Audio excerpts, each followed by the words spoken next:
The Indian market trades with cuts on the last trading day of 2024 on the back of weak global cues. Both Sensex and the Nifty are down over 0.5%. IT stocks are the top losers while pharma remains resilient. The broader markets further underperform.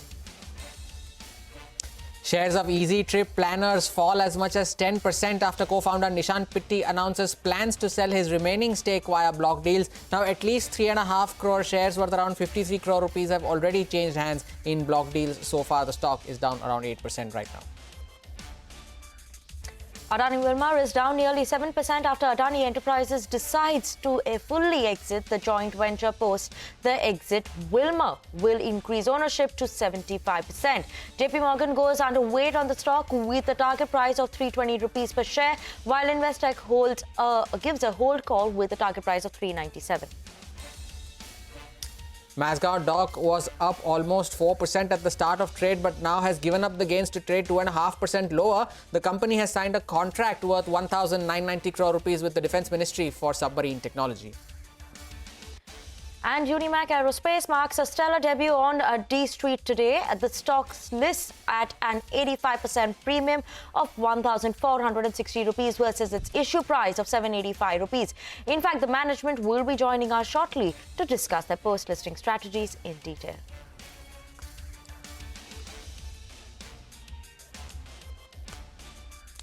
Good morning, you're watching Chartbusters here on CNBC-TV18. I'm Hormus Patakia, with me is Vinny Motiwala. It's the final day of 2024. You usually end the year on a high, but it does not look like the market has any intention of doing that considering the screen we are seeing right now. It's red today. There's nothing. Yesterday, I think at least one of them was managing to hold on to green. That pharma, which was in the green, also has gone in the red right now. So there is nothing green, but I think everyone's in that low volumes, like we were saying yesterday.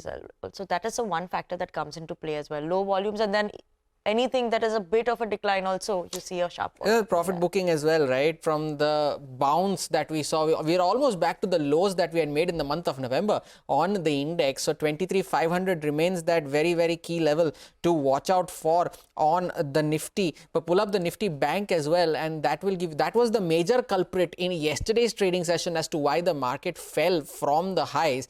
And the Nifty Bank too currently is down around about 100 points right now, so still managing to hold on to some bit at the lower levels of around 5,800. Now 5,500 is that important level to watch on the downside for the Nifty Bank. But for the Nifty, you've seen call writing taking place at 23,800 and at 24,000. So now those two become the barriers for the index on the upside.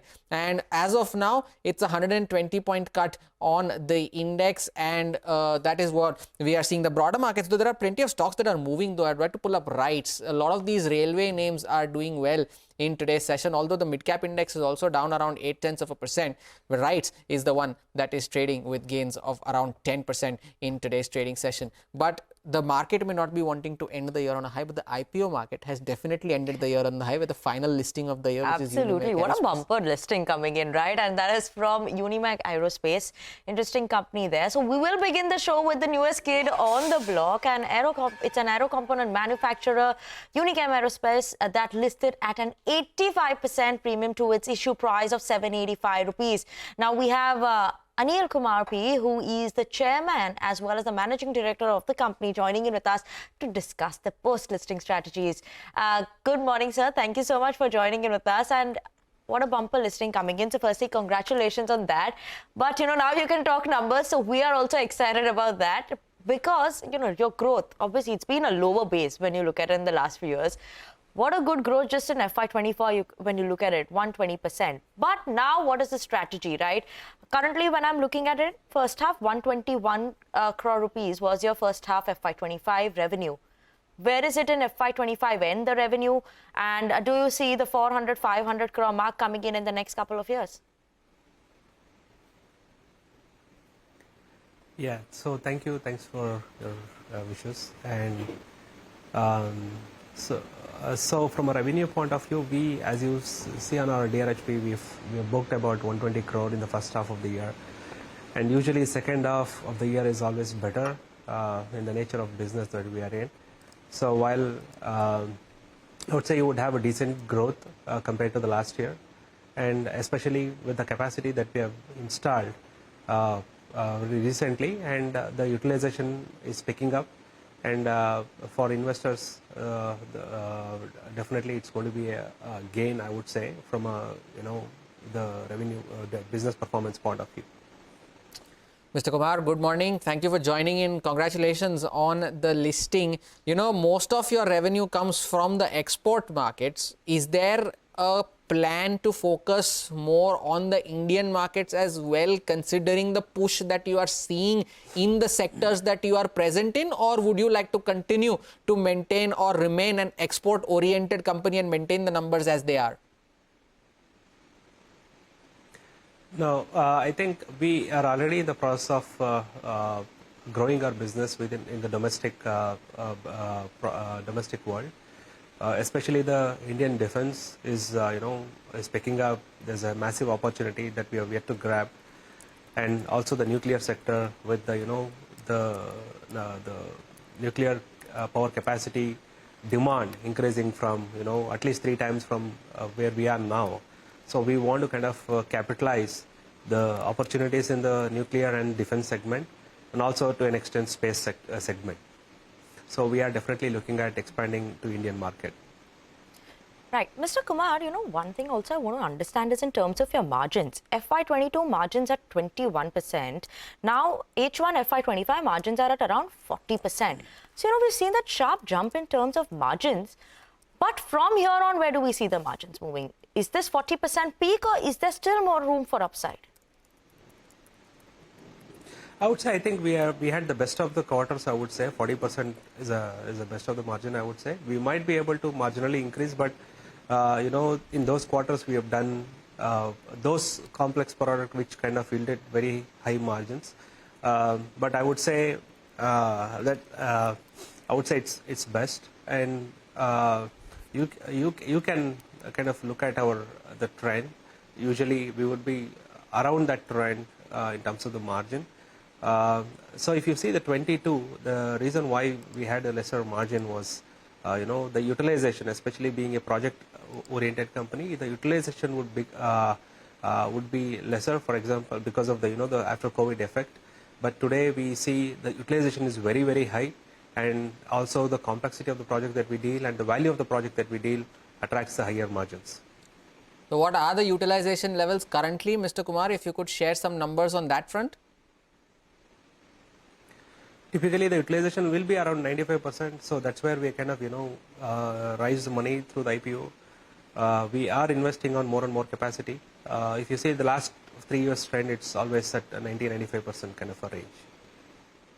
Right. Mr. Kumar, generally in your line of business, the gestation period is somewhere between 7 to 28 weeks in receiving the order and then receiving the payment. So could you just explain us your working capital situation currently, and where do we see that moving? Any improvement expected on that front, or this would be something that would be maintained?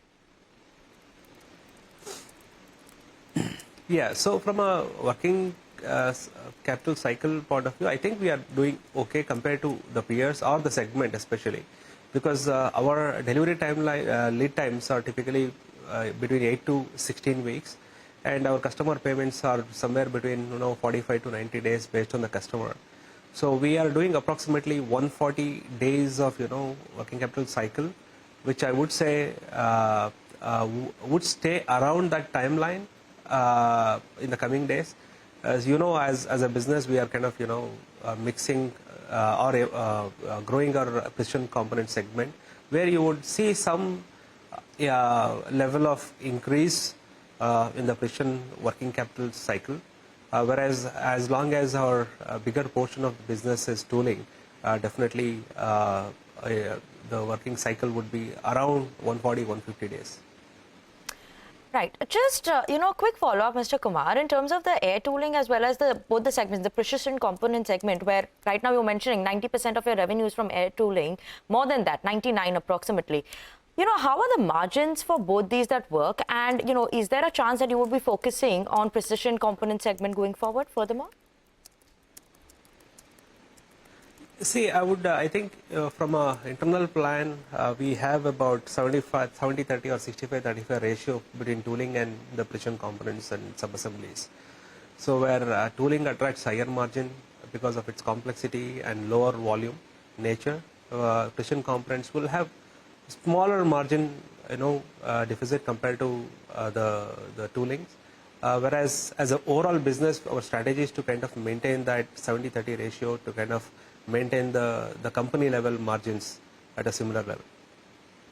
All right, Mr. Kumar, thank you so much for sparing time and joining us today. Wish you good luck as a public company. Hope to touch base with you more often now that you are a listed entity. That was the management of Unimec Aerospace, the final listing of 2024, and a stellar one at that, a 74% bump up from its IPO price currently.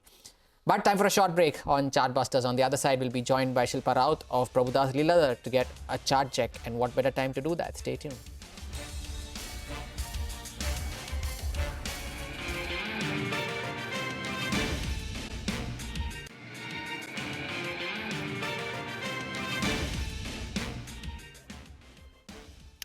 Welcome back to Chartbusters on CNBC-TV18. Markets not doing anything exciting, but a couple of stocks that are managing to hold on to gains today. We have RVNL on the back of an order that's seeing strong gains as well. Hormaz earlier mentioned RITES as well in the railway space, but RVNL specifically because of the orders that we're seeing coming in, that also is managing to hold on to gains of 7% at the day's highest point. Lupin on the back of a couple of news flows. One is they've expanded the diabetes portfolio, so that is something that is keeping the stock in focus, as well as a case that was going on in the US between Teva as well as Anmil.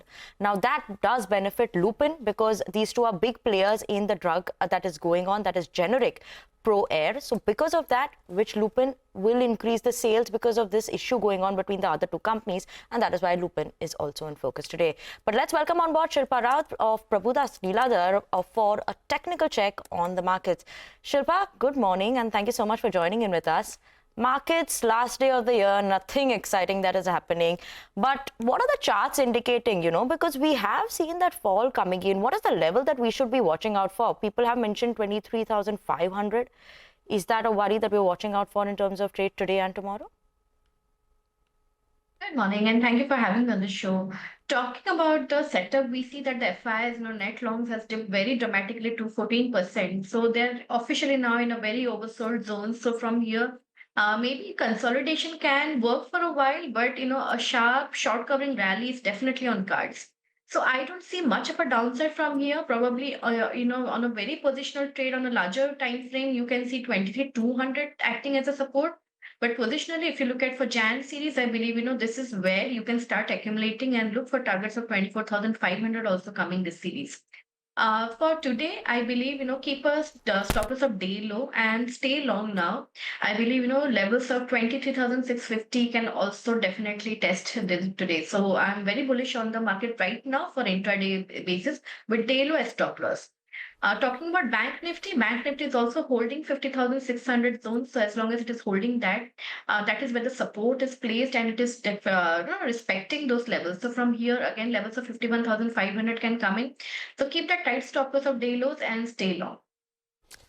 What about specific stocks then, Shilpa? You are anticipating a short covering on the Nifty to take place and you're seeing some bit of recovery as well right now from the lows of the day. What are the stocks that you're recommending this morning? I have, the first buy would be in oil. Oil, trading at around 427, 428.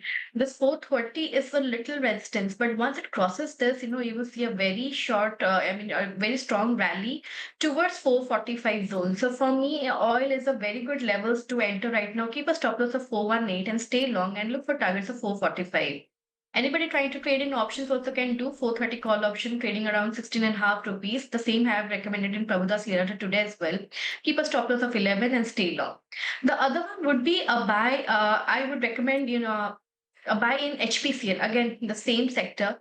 It is also looking very strong because the support zones, they are very close. 400 acts as a very strong support.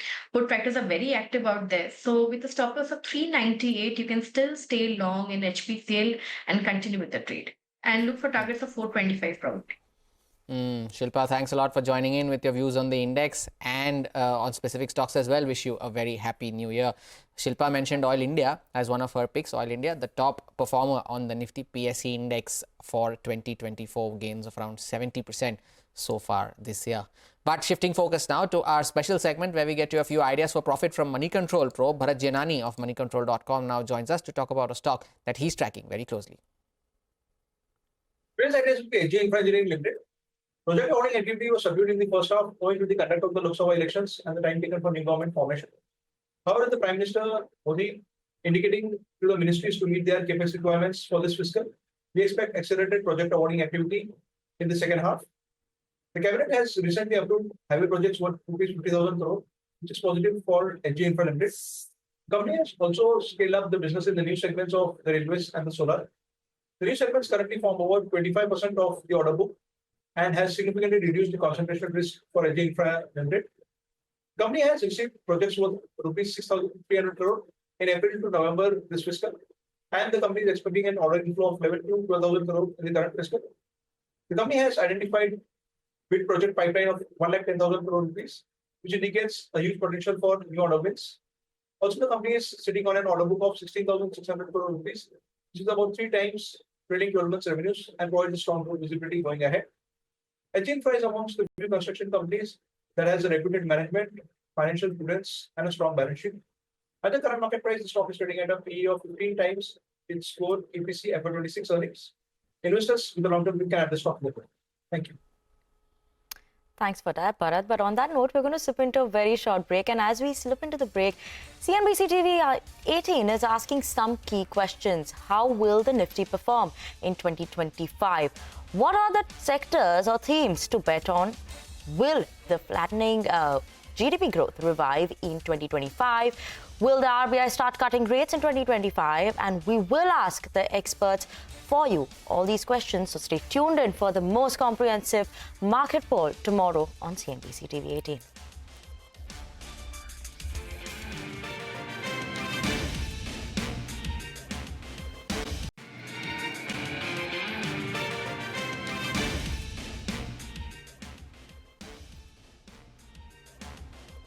Welcome back to Chartbusters on CNBC-TV18.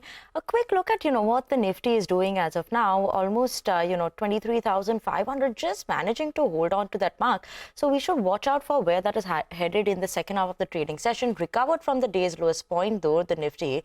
It was at 23,466. So, will it be able to hold above the 23,500? Let's keep an eye out on that one. As of now, the Nifty is down 0.5% in trade. Nifty Bank, too, not performing anything well in trade today as well. That also is on the red front, and we're seeing Nifty Bank also down almost 2/10 to 0.3% in trade. Let's pull up Nifty PSU, because Nifty PSU Bank, that side is managing to hold on to some bit of a green coming in here today. So Nifty PSU Bank is holding on to 4/10. This is Nifty CPSE that is holding on to 0.4%. PSE is holding on to 0.5% in trade, and PSU Bank is up 0.3% in trade as well. So that recovery that we've seen in PSU banks, that's interesting. While banking overall, Nifty Bank is down, but PSU banks that managed to see an up move coming in trade. Nifty Pharma, some bit of a green coming in on that front as well. We have seen those pharma names buzzing in trade today. So yes, interesting to watch out for where all this is going to be shaping up in the second half of the day. Nifty Pharma started in the red, and then at the day's highest point, 0.7% as of now for the Nifty Pharma. But let's move on. And 2024 has been a weak year for global steel industries, and that is impacted majorly by the Chinese steel exports. So can steel find its sheen in 2025 and stage a recovery? Nigel is here with a 2024 recap and what is in store for the steel sector in 2025. Nigel. Well, the problem of 2024 for the global steel industry has been that Chinese steel demand has been weak, which has resulted in higher Chinese steel exports. Well, let's explain this to you in further detail. India's steel demand has been rising at 10% over the last 4 years. But in the same period, Chinese steel demand is down by 13%. Now, India is the second largest steel producer and will remain an important growth driver in the world. The issue is China has slowed down, which has resulted in Chinese prices slipping to COVID lows, which in turn has pressurized global steel prices. The Chinese housing market has remained weak, with prices of newly built commercial and residential buildings mid-2023. This has impacted steel demand, thereby leading to rising iron ore inventory at Chinese ports, which is currently way higher than the average inventory levels. The pain point is that Chinese monthly exports have been rising because domestic demand out there has faltered. And for the first time since 2016, Chinese steel exports will clock more than 100 million tons. It's also on course to challenge the previous all-time highs. Well, the Indian steel industry, they are up in arms. Mr. Sajjan Jindal has made a solid pitch. He wants some protection for the domestic ferrous industry because Chinese steel makers, they have an unfair advantage and part of their exports are trickling into India. Well, the Steel Ministry has recently proposed to the Finance Ministry to impose 25% safeguard duty on steel imports, as India has now turned a net importer from being a net exporter in the previous year.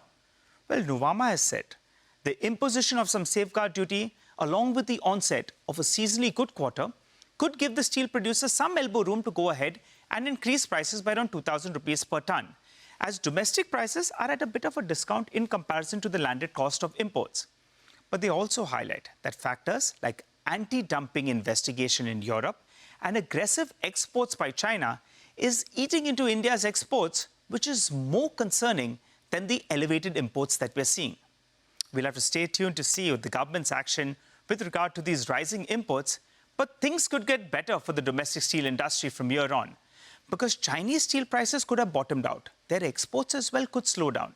Additionally, domestic steel makers, well, they've chalked out their capacity addition plans with focus on value addition and cost efficiencies, which could support volume growth and probable expansion of unit profitability. Well, the steel industry hopes to get its sheen back in 2025. Nigel, thanks a lot for that. But Shilpa just spoke of a short covering on the Nifty a few minutes ago. And look at that, 23,590 now, 120 points off the lows of the day in a matter of minutes. And that is how choppy the market has been throughout last week and to a better part of yesterday and today's trading session as well. What's pulling up the index though is Kotak Mahindra Bank is at the highest point of the day. SBI, as Vinny just highlighted, PSU banks are doing well, and that is courtesy SBI. That is also up around 0.8%, contributing to the upside. Reliance Industries is making a mark, looking to extend its gains, currently just 0.3% higher, but that being a Nifty heavyweight is contributing to the index upside, and it shows on your screen as well. And with that, it's a wrap on this edition of Chartbusters from Vinny, me and the team that put this show together. Thank you so much for watching. Trading Hour up for the next 60 minutes.